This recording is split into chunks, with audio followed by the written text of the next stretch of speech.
What's up, guys? Today we will be comparing the Galaxy A52 5G to the Pixel 6a. The A52 is one of my favorite mid-rangers, so I want to see how it compares with the photos, with speed, and all that stuff. A52, very cheap. I actually think this is a better deal than the A53. It's got a better chip, and also it still retains the headphone jack.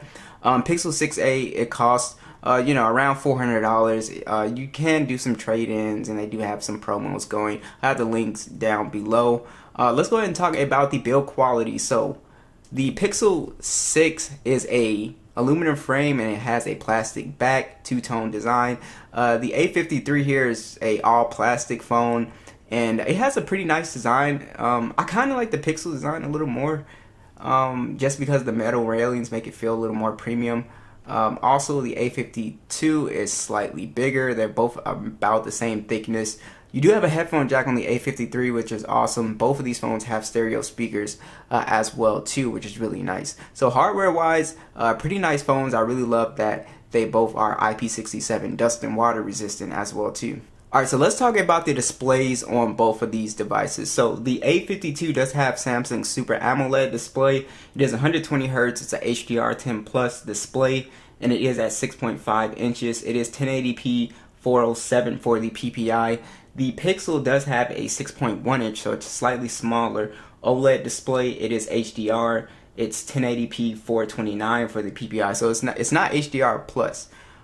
So as far as these screens go, I think it's pretty clear that the A52 5G has the better display here, simply because it is 120 Hz, and that is one thing that Google left out for reasons we really don't know. Maybe they just didn't want to interfere with the their Pixel 6 flagship. Just to give you a reason to buy that one, I guess. But yeah, so display wise, they both in quality are pretty good, but again, the A52 5G has HDR10 Plus and it has 120 Hz, so it just feels more silky smooth than the 60 Hz on the Pixel. And yeah, they actually both have a bit of bezel on here as well too. Very nice displays on both, but easily, if you watch a lot of content, you're easily going with the A52 here, simply because of the 120 Hz and the HDR10 Plus, as well as definite bonus. And about the brightness, I think the A52 is actually a little bit slightly brighter than the Pixel 6a as well. So that's kind of one thing I noticed too. It's just a little bit brighter, but not by much. All right, so this is where the Pixel sort of shines here. It does have kind of a flagship chipset in it, pretty much. It has the Google Tensor chip running Android 12. It does have the Mali G78 GPU, no SD card support though, and 128 gigs of internal storage and 6 gigs of RAM. The A52 5G, it does have more of a mid-range chip. It is running Android 12, One UI 4.1, the Snapdragon 750G, and then we have the Adreno 619. You do have SD card support on here as well too, so it will beat the Pixel as far as storage goes.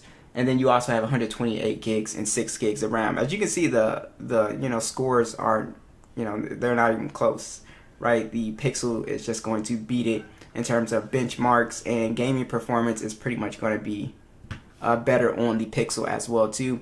Now, as far as the smoothness of both of these phones, just your opening applications, they both actually open applications very fast.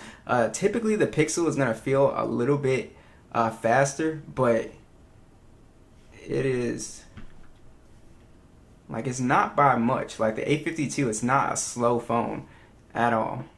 That's one thing that I noticed, like right off the bat here. It's not a slow phone. And then we'll go ahead and open PUBG here. Now, gaming performance is going to be much better on the Pixel since it just has that more powerful chip in it.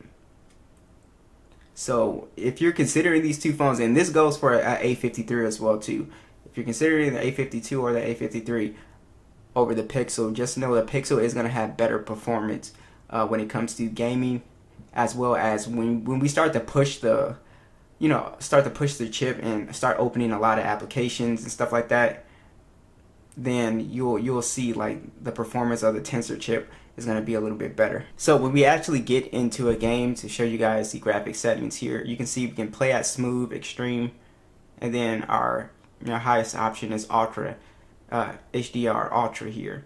So the Pixel, it is a very smooth experience. I do have a full gaming test on this phone if you guys want to check it out. But like I said, it's going to do a better job than the A52 5G in terms of gaming still. So you can see we don't have, smooth extreme on the A52. And like I said, this also goes for an A53 as well too.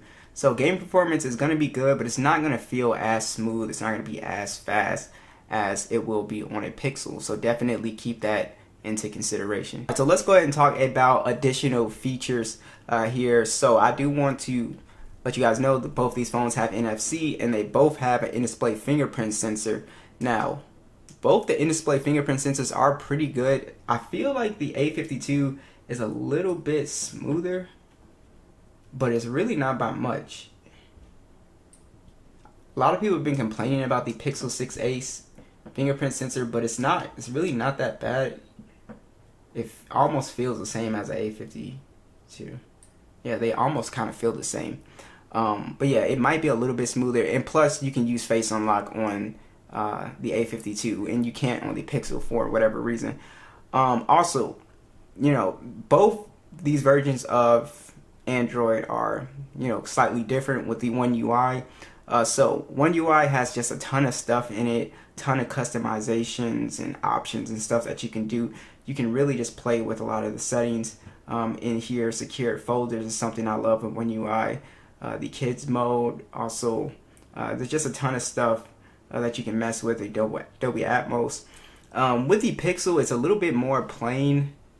Doesn't have that many options in the settings as One UI. But with the Pixel devices, when a new version of Android comes out, you will be able to get it very fast. You'll be one of the first devices to get it. So that's also a nice thing as well too. Alright guys, they both have stereo speakers. Let's go ahead and max those speakers out.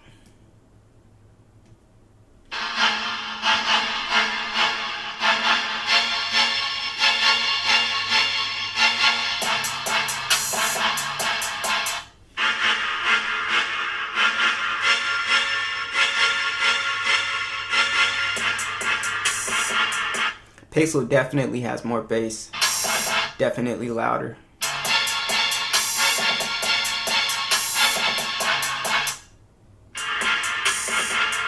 Yeah, the Pixel definitely has a better speaker here. It's louder, and plus it just has a more fuller sound.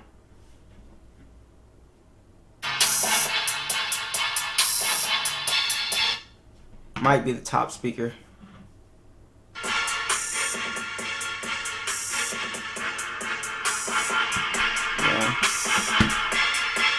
Yeah, so the Pixel definitely, it does have the better speaker here for sure. Alright guys, so I'm very interested to see which camera you guys like. So we're going to do a side-by-side comparison as always, but I'm going to go over the specs first. So the Pixel, it does have a 12.2 megapixel standard, a 12 megapixel ultra wide, and then 4K 60 video, and then you have an 8 megapixel selfie cam on here that shoots in 1080p 30. On the A52 5G here, it's 64 megapixel standard, 12 megapixel ultra wide, 5 megapixel macro, and then we have a 5 megapixel depth sensor. It shoots in 4K 30 on the front and back, and then we have a 32 megapixel selfie cam. Now, which photos do you guys like the best?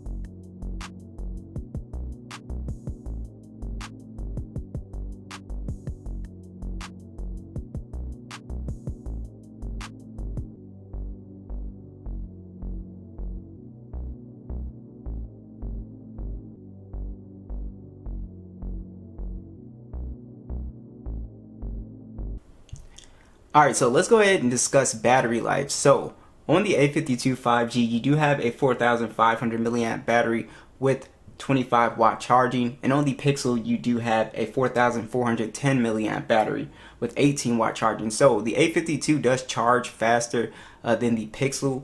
which is definitely always nice.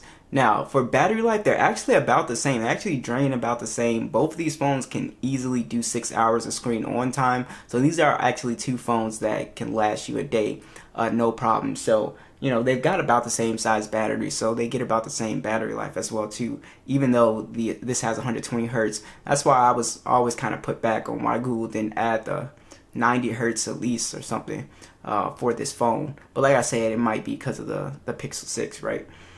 Alright, so basically two very nice phones. It comes down to which cameras do you like better. Do you like the Pixel camera better, or do you like the A52 camera better? It also comes down to the chip. Do you want the stronger chip, or do you want the better display? That's also something you have to go with. And also, this has an advantage of headphone jack and SD card support. This has, you know, none of those. So it's pretty interesting trade-offs. You got to see which one you care about the most. So be sure to let me know what you guys think, and I'll catch you guys in the next one.